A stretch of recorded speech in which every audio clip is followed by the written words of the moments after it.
Okay, well, I'm going to go ahead and make a start because it is, well, it's an o'clock somewhere, the one that we decided to start at, no matter whether it's morning for you or evening. I've been recently teaching people from other parts of the world that the simplest way to deal with the fact that we're all in different time zones when we meet on Zoom is to say g'day like the Australians do, because then it doesn't really matter whether it's 7 in the morning or 7 at night. So I'd like to welcome everybody and first start by acknowledging that I'm joining you from the unceded lands of the Judja Wurrung in what's now known as the Central Highlands of Victoria.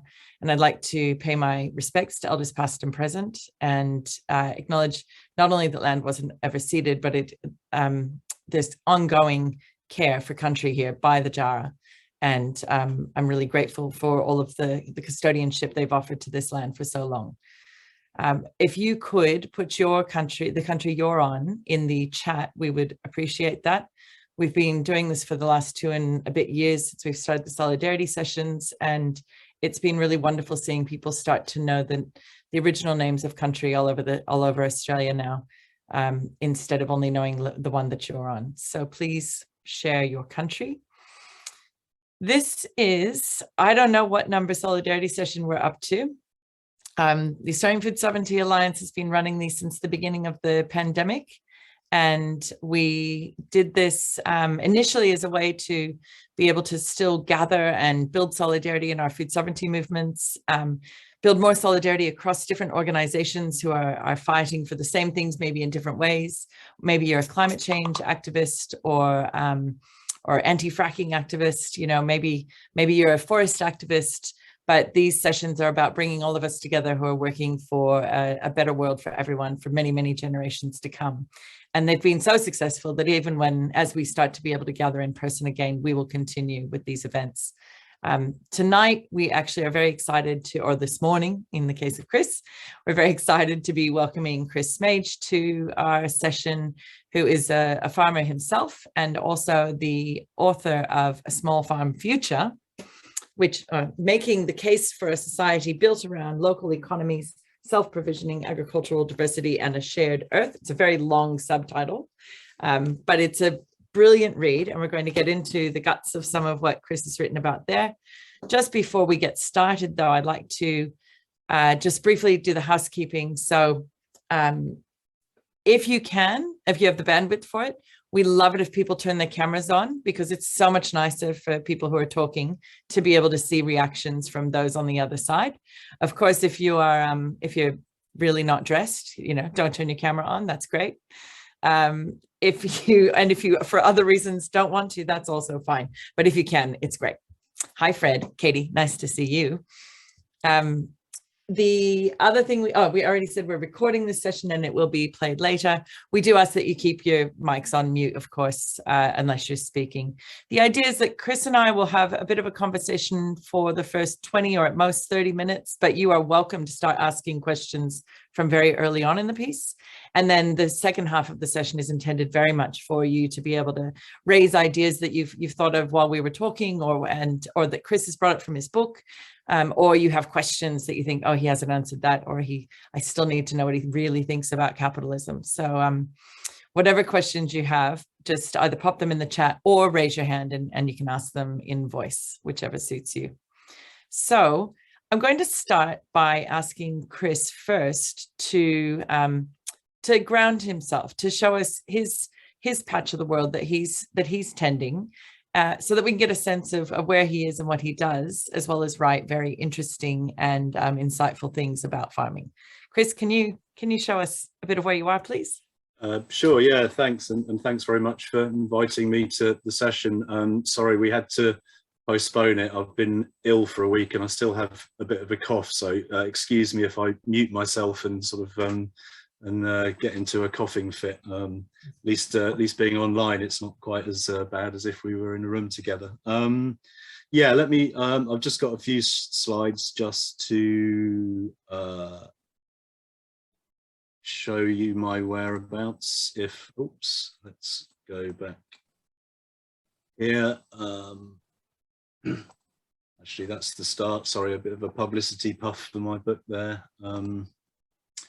Which Tammy has just kindly introduced.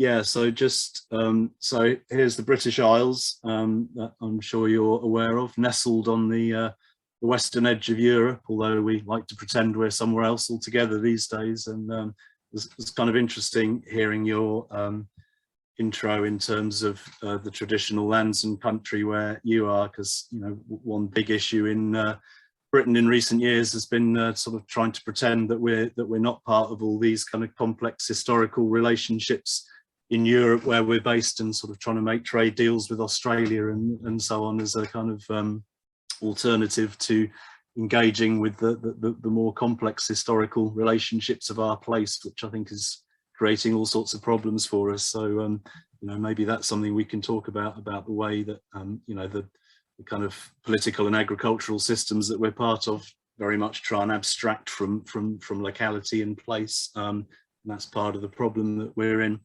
Anyway, I am based in Somerset, sort of round about here, pretty much 100 miles or thereabouts, directly west of London. And I live on the edge of a small town, Frome, with a population of about 25,000 people. So this is the edge of my hometown, and this is a Google Earth shot taken in 2003. Which was around the time my wife and I bought this bit of land here. So it's this kind of pizza slice shaped bit of land, just 18 acres on the edge of Frome. Zooming in on it a bit, you can see it there. So fairly typical land use for our region, and also perhaps for sort of global north agricultures generally, which, you know, tends to be either grass livestock farming or cereal farming. So this was it was a field from an old dairy farm, old permanent pasture. This property here is nothing to do with us. So as you can see, when we bought the land, it was basically a big field of grass. And this is a shot taken of our land about a year or two ago.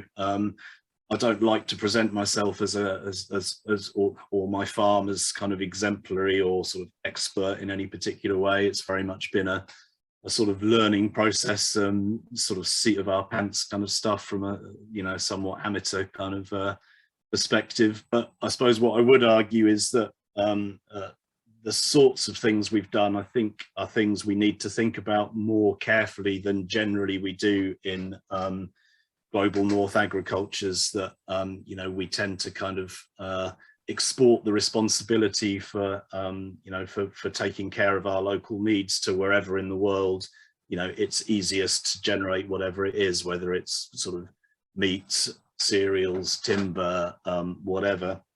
So I suppose part of the ethos of our site is to kind of relocalize that. So as you can see, we've kept some grassland, some livestock. We've also intensified the cropping. We run a little local market garden, fruit and veg, a local box scheme, which you can sort of see bits of it here.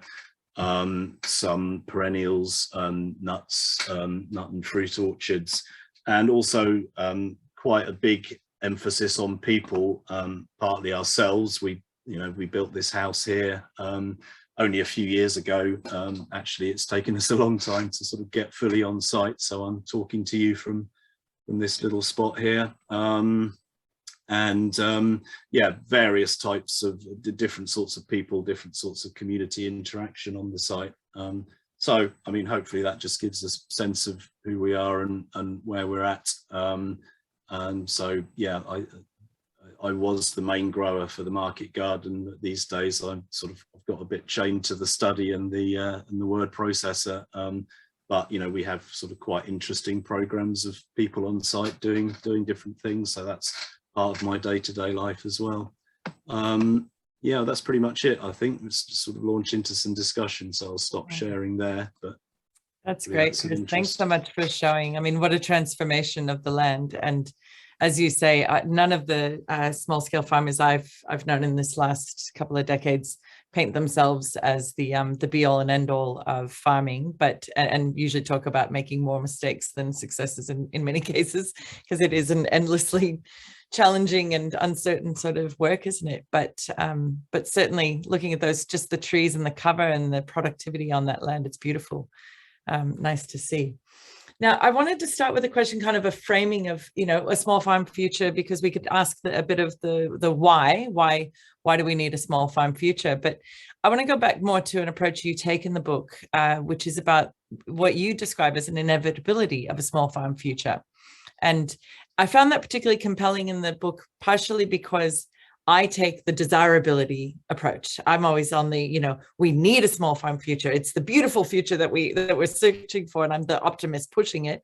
And then you came in with this totally different approach, saying, even if you don't think we need this, this is what it's going to be like. So are you ready? So can you talk us through that a little bit? Sure. I mean, it's kind of a dilemma, because I think it's important to emphasize the positive and desirable aspects of small farm localism. But I mean, that easily gets dismissed as romanticism, and we're sort of part of this bigger, more connected, more sort of capitalized world. So yeah, part of my argument is that that world is not sustainable. Obviously one of the huge issues is climate change, which I think is going to mean, the places where we live, the places that are habitable and productive, are not going to be the same in the future to where they are now. But it's also driven by energy availability and energy price. So much of the way that we organize things in the contemporary world has to do with the abundant availability of cheap energy, for which read fossil energy. And of course you get the argument that, well, we can transition into other types of clean energy.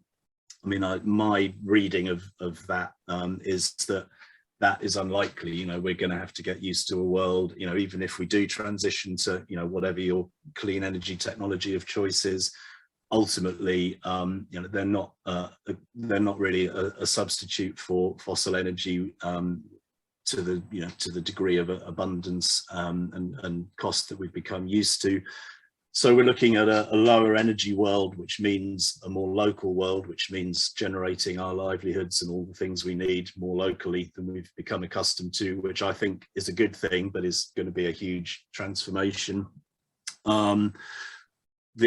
Probably the other two main factors are, I talk quite a bit in the book about the economy, or what I like to call the political economy, because we often talk about the economy as if it's this sort of disembodied thing from the way that we organize ourselves politically and culturally, which it isn't. So I think there are obviously long traditions of political thought that basically stress there are contradictions in terms of the way that we organize ourselves economically, that we've, over the last couple of centuries globally, we've sort of created this system that that generates a huge amount of fluid capital, and it has to keep kind of searching for new investment, searching for new forms of capital production. But that reaches kind of to some extent it reaches the ecological limits, so that the sorts of issues I've been talking about, climate change, energy, that's a manifestation of the sort of the ecological limits of our economic system. But even within its own terms, you can't just sort of keep generating this capital, sort of further commodifying and further marketizing the world. So I think it kind of hits the buffers under its own steam. And so the first part of the book, I talk about these sort of 10 crises, and it sort of moves from these more sort of biophysical ones, climate change, energy, and we get into this mindset where we need to sort of have some kind of technological way of tackling the climate, or sort of new energy systems. But I argue that ultimately these are manifestations of our society and our culture. So kind of ultimately, I think what these crises are pointing to are some sort of problems with our culture, problems with the way that we relate to each other and relate to the natural world. And really, we can only sort of tackle them at that level. So, for all of those reasons, I think, there are cultural limitations, political, economic, and then those biophysical ones. And, you know, there are no kind of magic bullets, no sort of quick techno fixes for that. And so that's why ultimately I think, whether we like it or not, and, you know, there are reasons to like it, but also huge obstacles and huge difficulties to realizing it. You know, we're looking at a lower energy, more localized and sort of more agrarian future. You know, in global north countries, not many people are directly involved in farming, but ultimately farming is the base for everything that we do, or almost everything that we do. And, you know, and we need to acknowledge that, I think, more directly. Yeah, no, it's true. And yet you've got this sort of really interesting paradox in a way, that here we are facing a growing inevitability at the same time that organizations like the Australian Food Sovereignty Alliance and all of our comrades in the food sovereignty movements around the world, we're fighting for this to go back to being the norm. And so while it may be inevitable right now, it's also really difficult for this to be the norm. And I know you've done a lot of thinking and writing about the key challenges.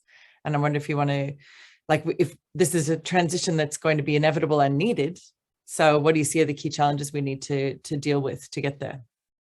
Yeah, well, you're right that, you know, I think there's a lot of people are very invested in existing systems, and, you know, there's a lot of there's a lot of sort of conservatism, you know, commitment to the existing way of doing things. And you know, and I think you know, unfortunately, I think it's partly why I framed the first part of the book in terms of crises. You know, I think partly the way this is going to happen, you know, the sooner that we can transition, the sooner that we can sort of treat this as a kind of positive transformation, the easier it will be. But I mean, regrettably, I mean, already, you know, clearly there's enormous crises around all the sorts of things I mentioned. I think, you know, the way it might happen is kind of chaotically, and as a result of crisis, and as a result of basically a lot of suffering and kind of emergency transition. So, you know, I don't think we should shy away from that.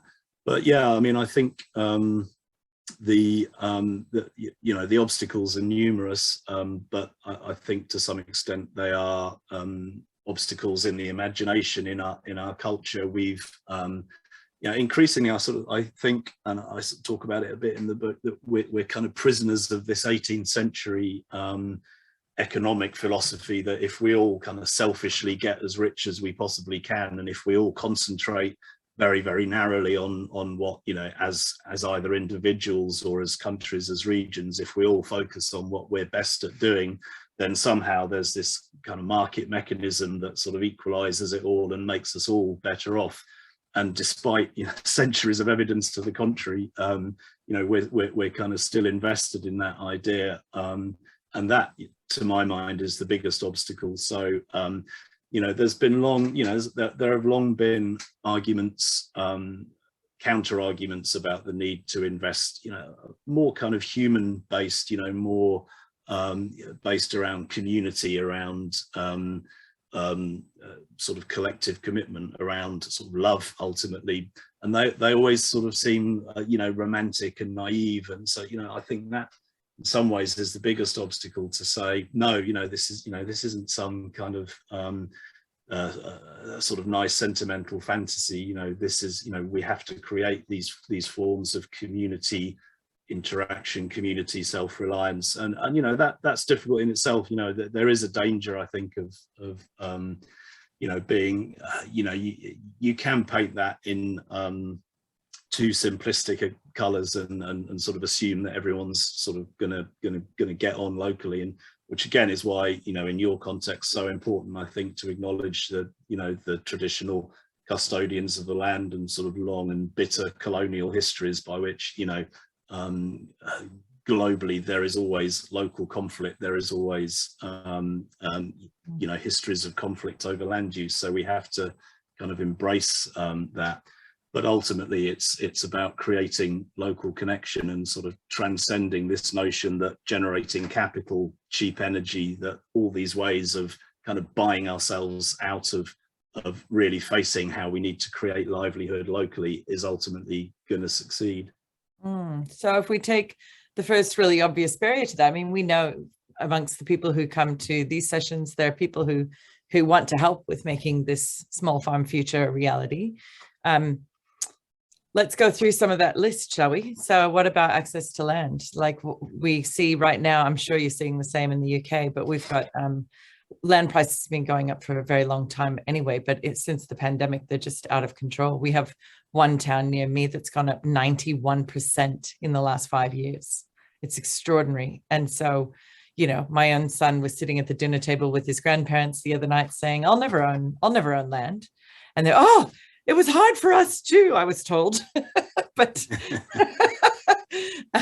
it's a lot harder for him. So yeah, thoughts on how we solve some of those land tenure questions of those who'd like to join the small farm future?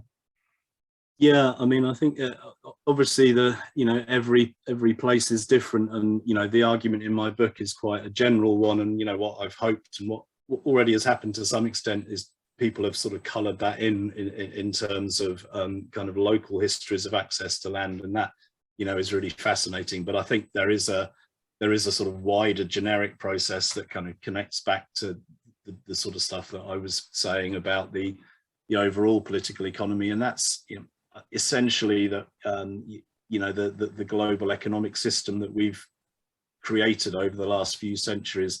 It generates a huge amount of liquid capital, and that liquid capital is always looking for somewhere to be, somewhere to go, and one place it goes is land. There's the old Mark Twain quote about invest in land because they ain't making it anymore. I mean, most capital assets tend to degenerate, tend to reduce in value over time, whereas land tends to appreciate, and that's kind of got worse.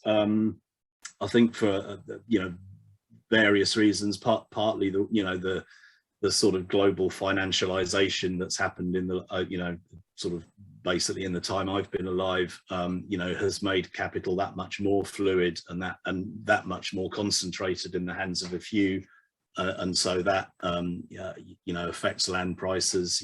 People say here in the UK that if the City of London has a good year, then farm prices go through the roof because every city trader sort of wants to buy themselves a little farm or two. So there's that kind of dynamic. I mean, there's also stuff, I don't know, in Australia, here in the UK recently, all this kind of carbon credit stuff. You're getting big companies buying up land to plant trees to claim to be carbon neutral, and that again is an example of the kind of thinking that I think is problematic. It's this kind of quick fix. Oh, we can be carbon neutral by planting some trees, and that it basically isn't true, but it has all sorts of knock-on implications.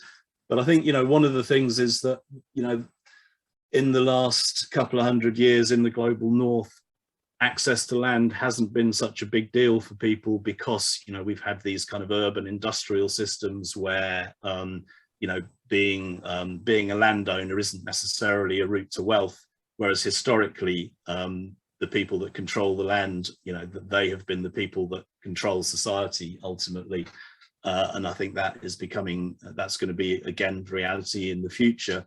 So part of my arguments, they are about democratizing access to land, spreading it out, distributism, making access to small plots of land available widely.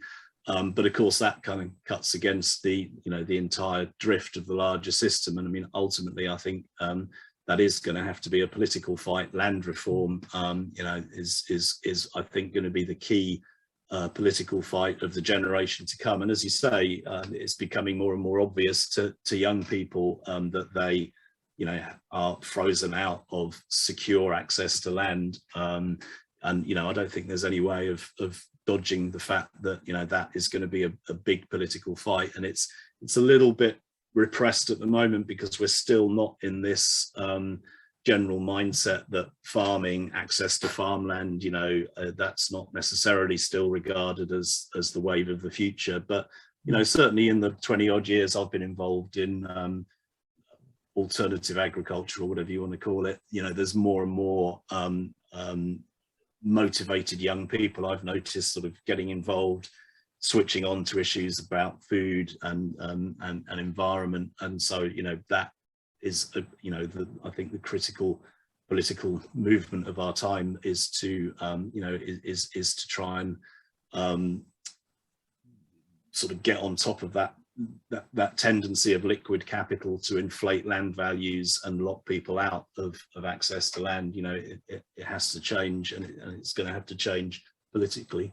Yeah, and I think it's nice, the idea of the hopefulness that because the young people have been getting more interested in food production and obviously in particular in good food production, sustainable practices and things, leads to those leaders, I guess, who will be fighting for the land reform that we need. You know, that's where that critical mass comes from. They'll still be facing the other you know, as you say, capital's constantly one of the barriers because they have it and we don't. That's sort of where that always happens, right? So when people are trying to buy a farm, usually they're going into debt to do that, even if they manage. So if they manage to come up with enough, to just get the down payment, now they're going to be in debt for some time. And I mean, I have serious concerns about how we move to the next stage while people are indebted to mortgages, and then to try and get to a new stage of paying off that debt. Of course, then they often will take on more debt to get some of the equipment that they might need to do the farming that they're doing. And it can be a pretty vicious cycle. And we see big farms as well as small farms caught in the cycle of debt, and it leads to usually more unsustainable practices. But also in the case of a lot of our small farmers, you know, they just don't make it. It's really hard, and it doesn't work out for them. What sort of big thinking have you done around that? Well, I mean, yeah, good questions. I mean, I'm involved in a few little things here in the UK. For example, the Ecological Land Co-op, which basically is a cooperative that it basically raises community finance. People buy shares. It enables the co-op to buy land, which it then splits into a sort of cluster of small holdings, and the idea is that it's the land is, you know, quote unquote affordable. It's still relatively expensive, but it's kind of below market rates, and it's capped so that the smallholders can't just kind of sell it speculatively on the open market. So, I mean, just to kind of generalize from that, I think we need to use, you know, that sort of liquid capital that I was talking about. We need to use it as kind of a community asset. And, you know, there are a lot of people of my sort of generation of goodwill who have, you know, done okay in the property market or in their work, and who have some money. You know, basically, I think, you know, we don't want to sort of rely on the Bill Gateses of this world, you know, to sort of philanthropically buy farmland and make it available. I think we need to sort of pool our, you know, the collective resources, particularly of older generations, but just of our local communities generally, and essentially decommodify local land to make it available to produce food and fibre for people locally in a way that doesn't make the people actually farming it, doesn't make them bear the entire risk. And there are traditions, I mean, I touch on it a little bit in the book, you know, different parts of the world, there are traditions of, you know, populism is kind of like all these political words, it kind of means so many different things in different contexts, but, you know, agrarian populism, a politics of the people, particularly in countries where most of the ordinary people are farmers. You know, it originated in Russia in the 19th century. There was the People's Party and the populists in the USA. You know, those movements were defeated for all sorts of reasons. And, you know, they were in some ways perhaps naive and sort of hijacked by various interests. But nevertheless, you know, we can draw on this history of peasant activism, which is basically about asserting the importance and the validity of small-scale local farmers, kind of generating their own capital. Ultimately, it's about sort of community capital. And, you know, the US populists had you know, a whole bunch of quite interesting ways about democratizing finance, about sub-treasuries, and, you know, some of it drifts off into this slightly conspiratorial stuff about, you know, the global, you know, the sort of evils of global finance and so on. But, you know, we need to sort of update those traditions. It's almost like, you know, from the sort of mid-19th to mid-20th century, many different parts of the world, there was, these small farmer movements at a time when there was, more small farmers around than there are now. And they had a lot of interesting ideas, which basically devolved to sort of self-help and community credit. That kind of got washed away after World War II with the sort of huge growth of the global economy after the war. But I think we need to look back to those traditions and sort of start thinking again about community credit. But there's no kind of, I suppose part of the thesis of my book is that there are no kind of simple answers. There's no kind of one single thing that's going to solve all this. It's kind of about doing difficult political and economic work locally, against a kind of evasive foe that, capital can sort of flow around the world very easily. And, people need to find a way to, counteract that locally. So there's a lot of different traditions we can look at, but, I'm not. No, but I think it's a really important point that I've heard you make a number of times, and certainly you do in the book, about the importance of those like local and context specific sort of collectives to take action, that the grand narratives or even some of the big trusts, like that Jess has even put in the chat here for us, like the Kindling Trust or the Agrarian Trust. I mean, the Kindling I don't think is that big necessarily, but the Agrarian Trust seems to be growing pretty big in America.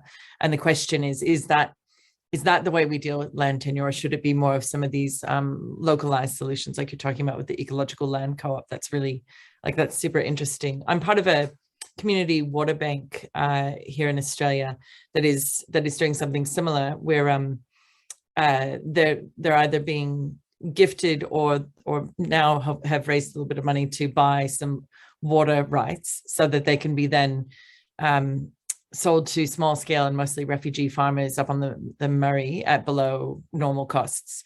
And it's exactly that kind of community activity of taking back water within the system that it is in, but saying, well, the community can raise enough funds to get some of it back into the people's, control. So I think those are really interesting examples. There's actually another, I cite this all the time. I haven't been able to get an Australian government to take it up yet, but in Boulder, Colorado, there's something called an open spaces tax. And it started in the 70s around conserving land around Boulder. So as it would come up for sale, rather than letting speculation sort of, take all their peri-urban land, the council they put a land tax in, and they started buying that land as it became available, originally just for conservation. But by the 80s, as food security came onto the radar, it started being for farmland. And now they lease it out at sort of peppercorn rents to sustainable farmers. And that's how they've maintained heaps of viable agricultural land around Boulder.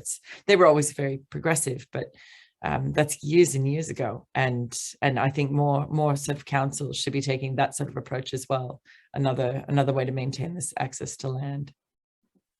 A lot of interesting things you said there. I mean, and I think, I talk a bit about in the book about commons, and like you mentioned, water, is really critical. I mean, obviously every, different parts of the world, there are sort of different key limiting factors. I mean, I talk in the book about what I call elemental commons, because there's normally some aspect of the landscape that you can't really manage as an individual farmer. Obviously, where you are, water, I'm guessing, is a really big issue. I mean, historically here in the UK, it was kind of terraforming, like, sort of shared plough teams, shared shared ploughing and sort of the ability to manage the land in that way. Other places it's fire risk or whatever. So we've sort of bought our way out of that a little bit in modern times through cheap energy, which makes water kind of easy to manage in the short term often, but ultimately draws down on it's not necessarily a renewable resource locally. So we need to get a lot smarter about that. A lot of people look at Elinor Ostrom's really interesting work on commons, although her work is quite interesting, I think, in that she shows quite often how commons fail as well as how they succeed, and I think we need to learn the lessons of that. But ultimately I think we need to operate at different levels, and we need kind of plural solutions. So we need to come together internationally, nationally, form these sort of big land trusts, anything with a kind of politics around decommodifying land, I would get my support. But we also need to operate at local levels, and to some extent we need some I think quite combative politics. There was a group of young people here in the UK, Reclaim the Fields, that were basically involved in land occupation. I mean, that can be done in better or worse ways, or Brazil, the landless workers movements. So I think we can operate at all sorts of different levels and with different kinds of politics, and the learning really is, it's hard to generalize. It's always there's always mistakes, there's always sort of pros and cons of different sorts of policies, but we need to home in, I think, on that reality, which is one that has pretty much been sidelined in terms of the way that the larger economy and the mainstream agrarian economy has worked historically in recent times. Yeah, absolutely. I mean, you probably may not be aware, the commons conversation in Australia is often, it can be somewhat contentious, because of course it can be seen just as a further recolonization of land by non-Indigenous people claiming a commons sort of rights, and so it's got layers of complexity here if we're going to talk about commons, I think. Yeah. And likewise in the in the UK, the commons, many of the European commons were essentially a kind of deal struck between the aristocracy and the kind of better off peasantries. Like the being part of a commons could be quite oppressive in its own way, and being a commoner sort of meant that you were like a sort of important player locally, and a lot of people are sort of frozen out of that. And so that there's always quite a complex politics around these things, and part of what I try and do in the book is be a little bit less idealistic about what a commons actually is. That's right. But yeah, that's a good point. Yeah. I mean, I think and you do in the book, you highlight that commons are never just untended, that there's democratic procedure around the questions of their stewardship. Yeah. Right. I can see we've actually got some, I don't know if they're questions or comments because I haven't read them yet, but Amy has talked about how land and local governments, one problem I'm aware of in Australia is that most local government authorities don't have the resources to map land, water, soil, etc. So even if you ask them where fertile arable land was, they wouldn't be able to tell you. I can tell you from an AFSIS perspective on that as well, though, we can test some of the mapping they do right now. There's a number of processes in different states around protecting valuable agricultural land. And we know that a lot of smallholders work marginal agricultural land, and we'd like it all protected. We don't want just the most fertile sources. I know some goat farmers who chose where they farm goats because it's suitable for goats and it's not very valuable agricultural land. So yeah, the mapping of the good land is also kind of questionable, because as you know, as a small farmer, you make use of what you have. You try to make it healthy and viable, whether it started that way or not, to a certain extent. Do you have any thoughts on that? The importance of knowing about? Again, I suppose it depends on local specifics. I mean, here in the UK, we have quite a rigorous planning system that in theory is supposed to control access to land, and that has its pros and cons, and it's one reason why it took us years and years to be able to live on our land, which was kind of a downside. But also, if that system wasn't there, then the entire countryside would be full of car parks and golf courses and what have you. But there's a real tension there, I think, between what you might call rational local land use planning on the one hand, and on the other hand letting market forces rip. And here in the UK, we used to have county or still do just about have county farms, so local government would have land, and it was a kind of entry route for people to get into farming, to sort of rent farmland off the council at a low rent, and sort of learn how to farm on a smaller scale and then scale up. but most, I think, as in the question, most local authorities, they're cash strapped. They've got so many pressures on them. A lot of them have just sold off their land for housing development, and again, that's always it's always possible to make so much more money by selling land off as housing development land than doing almost anything else with it. That creates pressures.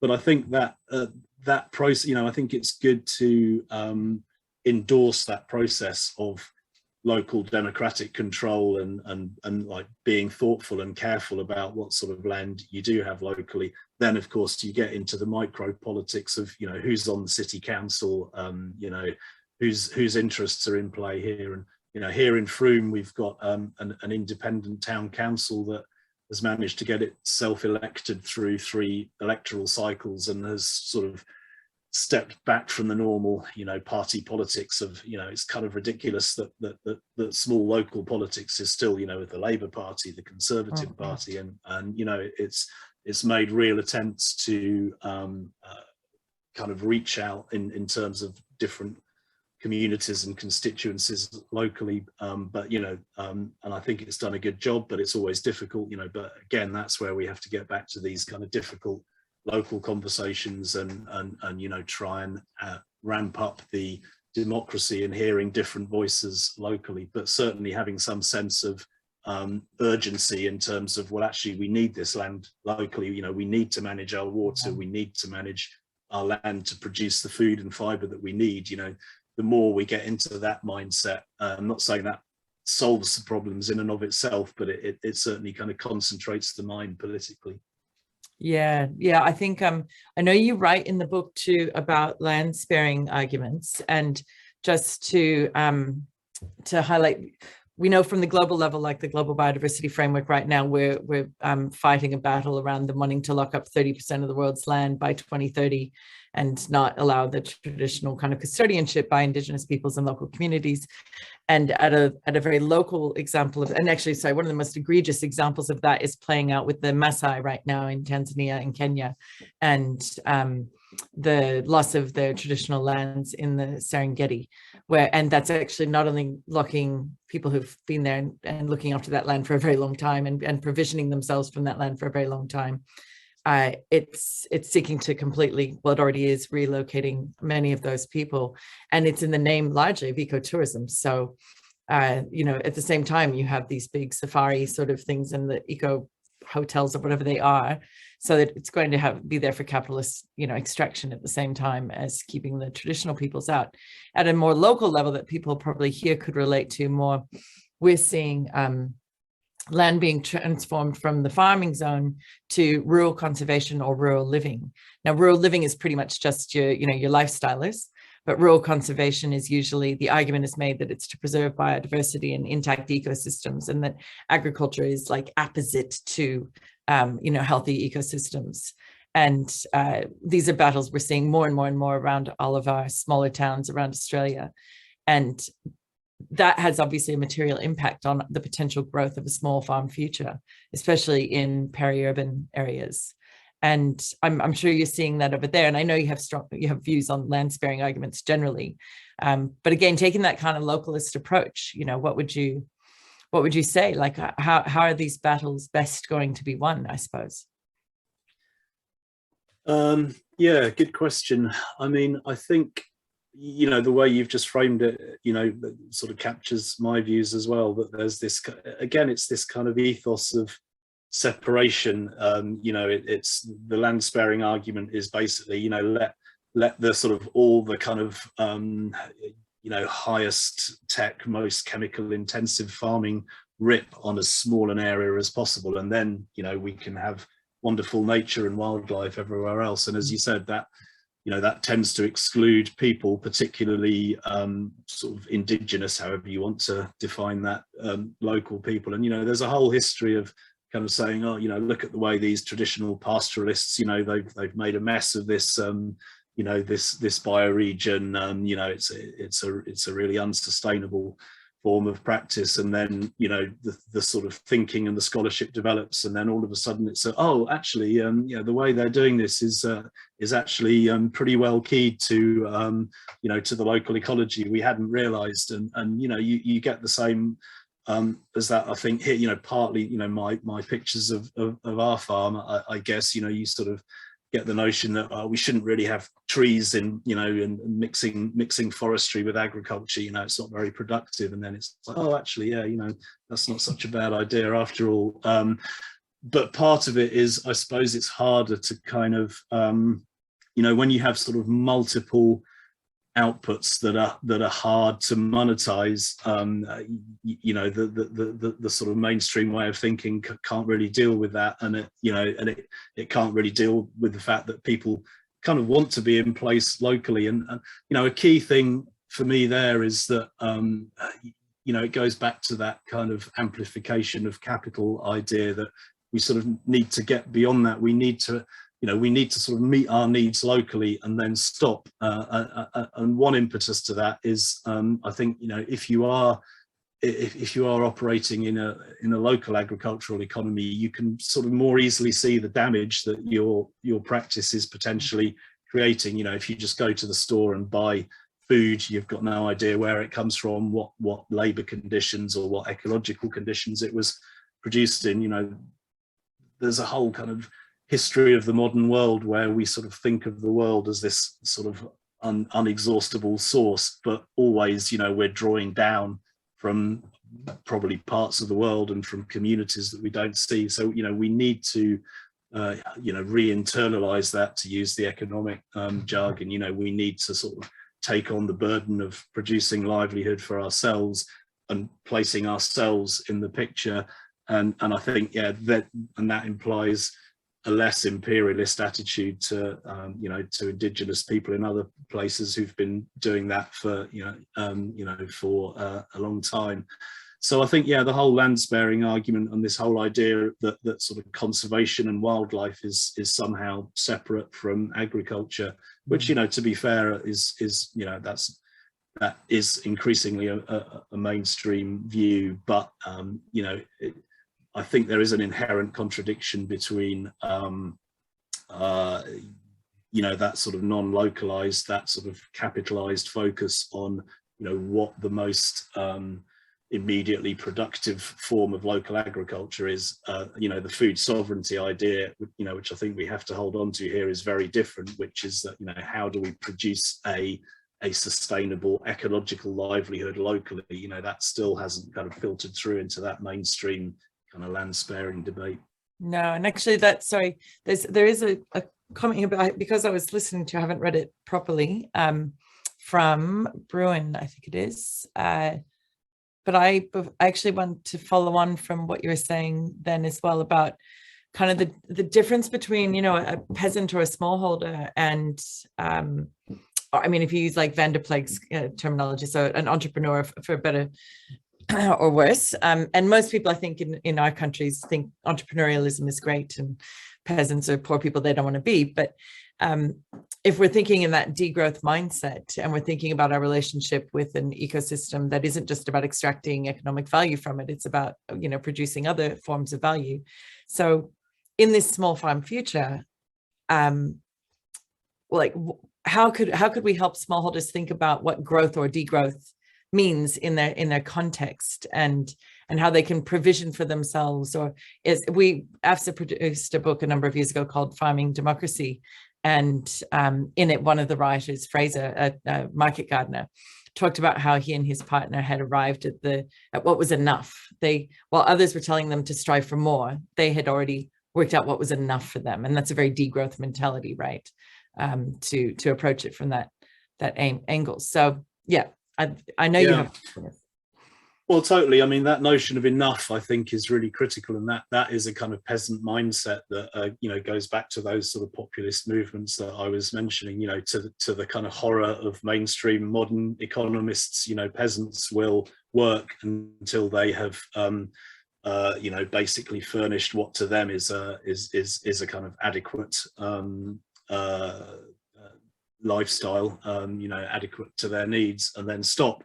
the whole ethos of capital accumulation is that you never stop, you know, that you're always looking for that next investment that's going to generate more. So I think, you know, we need to get back to that, you know, to that sort of more peasant notion of enough.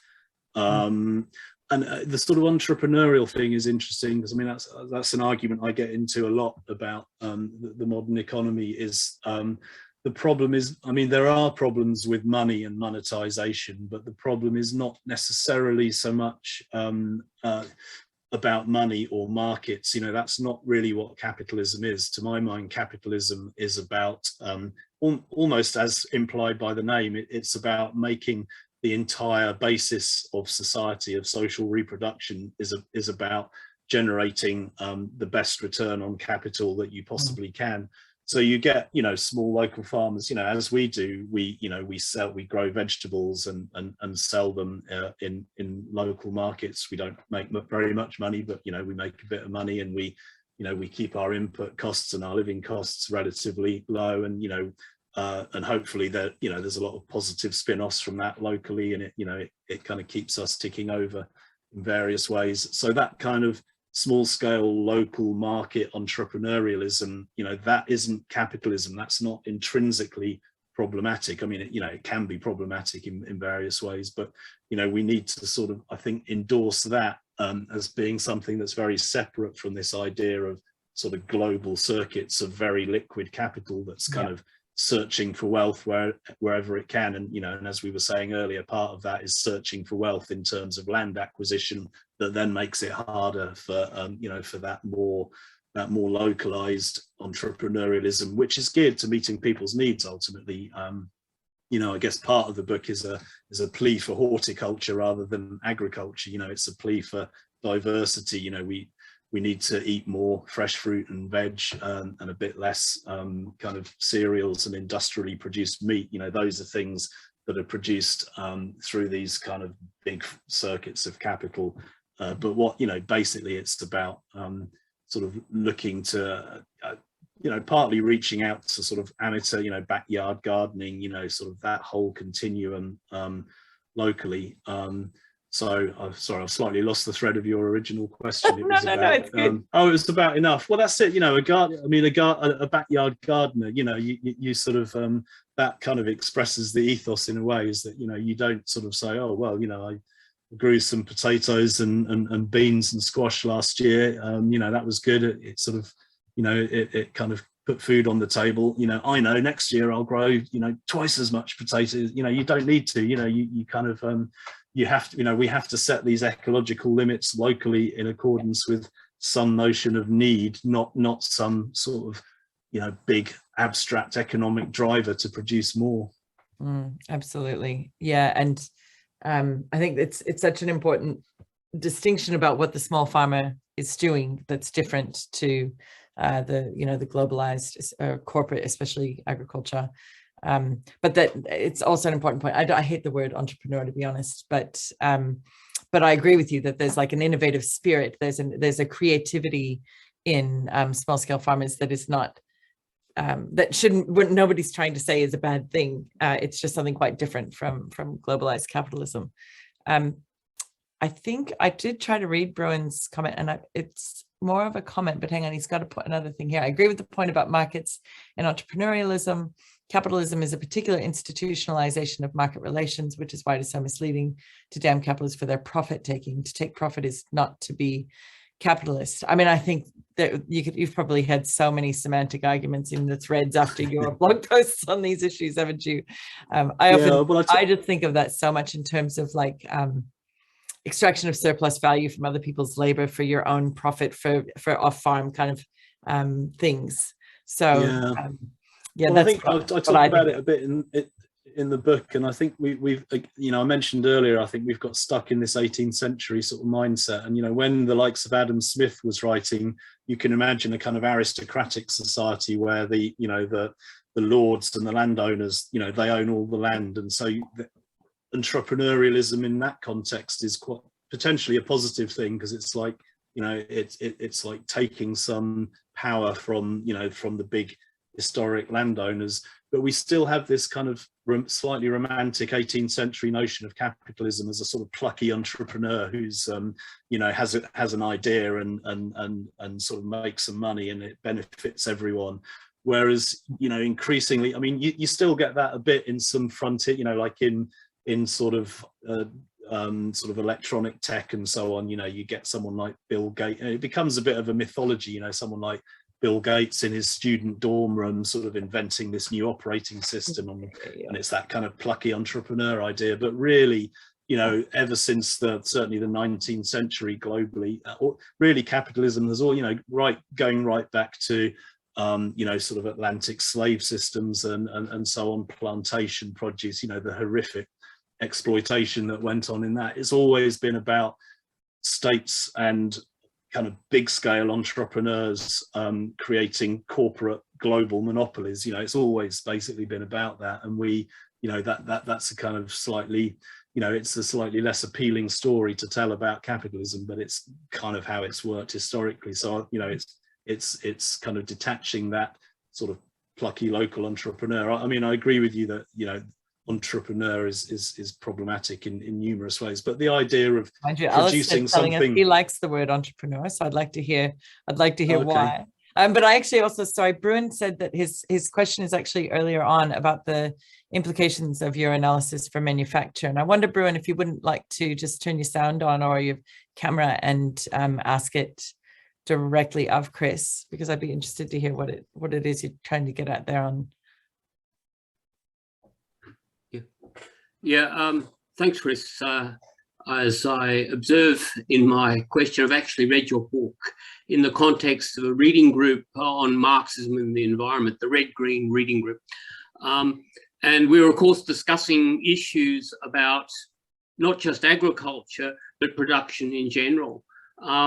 And we wanted to know, this is one question which came up, we wanted to know about how someone like you would see the implications for manufacture in particular, you know, the production of goods and services as they are typically understood by the economists, right, are not sort of just commodities in their standard sense. Because, of course, one could argue, I'm not making this argument, I'm just suggesting that this is a possible argument. One could say that these things come as a bundle, as a whole, and perhaps if we are being forced towards a small farm future, with which I actually am inclined to agree, this may in fact be not as rosy as people think, because, for example, the possibilities for organizing the kind of sophisticated manufacture we have today will not be available, and that will represent a significant drop in, you know, the economist's notion of a standard of living. It might actually be in some ways a good thing, and people, I'm not saying that they will be unhappy, but it is something that one has to consider, namely a drop-off in the capacity to deliver the kinds of sophisticated goods and services we enjoy today. And I don't think it suffices simply to say, oh, well, we all know we've got to cut back on our consumption anyway, because that's not really the point I'm making, right? Yes, yeah. So I hope you see what I'm getting at. There is this issue, and we did ask. I could also sort of say something about this notion of financialization to which you alluded, particularly the financialization of land, but that is a separate question, which I hope I may be able to raise later. Thanks, Bryn. I think we're on 7:59 in my time zone, which means we're a minute off finishing. So I think, well, but that's fine. We'll indulge. I think we can go 5 minutes over for those who are able to stay, as long as Chris will indulge us. Probably haven't had your brekkie yet over there.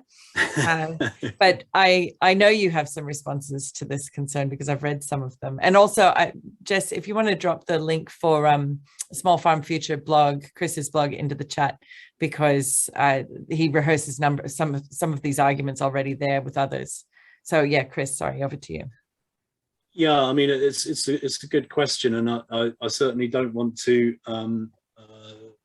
sort of create the impression that I think, you know, there's a kind of easy transition, and that you know, if we sort of relocalize things, you know, life will be rosy. You know, we do need to look at local production, and that's something, you know, I'd like to do some more work on in the future. I mean, I suppose a couple of contexts that spring to mind for me in that context. I've been quite influenced by some work in based in rural China that kind of argues the whole Chinese economic miracle of recent years essentially arose out of rural peasant entrepreneurialism in the context of the you know, the so-called Great Leap Forward and the Cultural Revolution that created this kind of complete political chaos locally, and that enabled people to step forward and sort of begin small-scale industry that was then sort of picked up by the Deng regime. So you know, and that happened in a particular context that then sort of pushed China, you know, into becoming this sort of huge global industrial powerhouse. But I suppose the point I take from that is that yeah, you know, that isn't going to happen everywhere, wasn't necessarily fated to happen. So I kind of think there is the potential for kind of local industrial production, and certainly, you know, if I kind of think, you know, if I just think over my lifetime as a kid, I remember, you know, if I look at the kind of mechanization in farming that was around when I was a kid, you know, it was much more, you know, what would almost seem like backyard scale, you know, farmers leaving milk churns out to be collected by sort of small trucks and so on. I mean, it's not like we're necessarily needing to reach back to some, you know, completely kind of pre-modern. I mean, we might do, depending on how some of these factors play out, but I kind of think there are resources within many communities to actually produce some of the perquisites for the kind of lives that we're talking about. And, you know, there are traditions of, you know, there's the kind of guild socialism, distributism, some of these sort of buried traditions that I talked about earlier that kind of articulate some of that. So, I mean, it is something that needs to be addressed. You know, there are, I mean, I think the kind of energy issues are going to drive that in really problematic ways in terms of access to, you know, to the sorts of cheap materials that we've become used to in the modern world. But there are, you know, there are traditions, and relatively recent traditions in many parts of the world, that we can draw on to address that. I mean, yeah, there's various other things, but I'm aware that short of time, so maybe I'll leave it there. But it's an important question, and I think we do have to get used to the idea that things are not going to be as cheap and easy as we've become used to, and that pushes us again more into looking to our own community resources and to kind of better use of the resources that we do have. But yeah, Absolutely. lots of directions that goes in. Yeah, and certainly the current rise in fuel prices all around the world due to the conflict in Ukraine is a glaring example of that, and the vulnerability of the supply chains, and what happens if you don't have these, you know, old cheap energies around anymore to do what we used to do. So it's playing out before us, and so we might be able to. I know you've been accused of being a romantic, or you know, harkening back to a romantic past, but really maybe Chris, you're a futurist, and and you predicted everything that's here now. I try and get out of that duality of sort of progress or nostalgia. I think it, you know, I think it causes, you know, it's the kind of mental trap that you know, that we get sort of stuck in. And I think there is, you know, that whole 18th century, you know, that notion that by selfishly sort of trying to generate as much wealth, you know, all good things come from it, is a kind of romanticism of its own. So I mean, yeah, lots of different ways we can talk about you know, the nature of the romantic. I've just been reading Eugene McCarrick's book, the Enchantments of Mammon, where he talks about that in a lot of detail, about the kind of romantic religious roots of capitalism. But for sure, you know, none of this stuff is easy. You know, I think, you know, I think we as humans, maybe we tend to sort of opt for the magic bullet solution, and you know, and there are none, I think, and partly by by sort of focusing on community self-reliance, it becomes all the more apparent that there are none, you know, that this is about kind of tough, tough questions about how we create what we need and how we interact with each other, which we kind of buy our way out of a little bit in the existing global economy, except that, you know, it has negative consequences ecologically and socially in places that we don't often see necessarily locally in sort of global north settings. So yeah, you know, there's no question that this is, you know, this is not a kind of easy sort of romantic nice vision in many ways, although it does have, you know, some positive implications, I think, potentially. Yeah, absolutely. Thanks so much, Chris. That was also a really great sort of rounding up of the positives and challenges of what it is that's being, you know, sort of proposed in a small farm future. It's neither easy nor undesirable. It's sort of, it's a tricky world we're moving into. Thank you so much for giving up some of your time for all of us, and being up early, especially off the back of a probable COVID week. So it's been great. Thank you. And actually, we didn't end up getting into any discussions around labor and interns because of time, but was it the last or the second to last post on the blog is on interns? My second to last one. I have some sort of issues about gentrification and internship. So yeah, I mean, do if you'd like to interact with me more, do come to my blog, www.smallfarmfuture.org.uk. I try and interact with people there who come and have something to say. So you do. I think you're very generous with your interactions there. I never ever comment, but I read them all. So it's great. So thank you. Thanks for sharing. And I do, if you haven't read the book yet, definitely recommend getting onto it. It's a great read. And I think that we'll probably be hearing more from Chris over here in Australia in the next year. We'll see what happens as more things play out and whether we can glean some more wisdom from the things you've been thinking and working on for a long time. So, and thanks everyone for coming and joining tonight. It's been a pleasure. Thanks, Jess, for managing all of the background after things that none of this happens without a lot of people putting in some effort. So thank you. And thanks for the questions. And I think that's it from us. Okay, thanks very much. It's a pleasure talking with you. Take care, Chris. Have a lovely day over there. Thank you. All right, thanks. Thank you, everyone.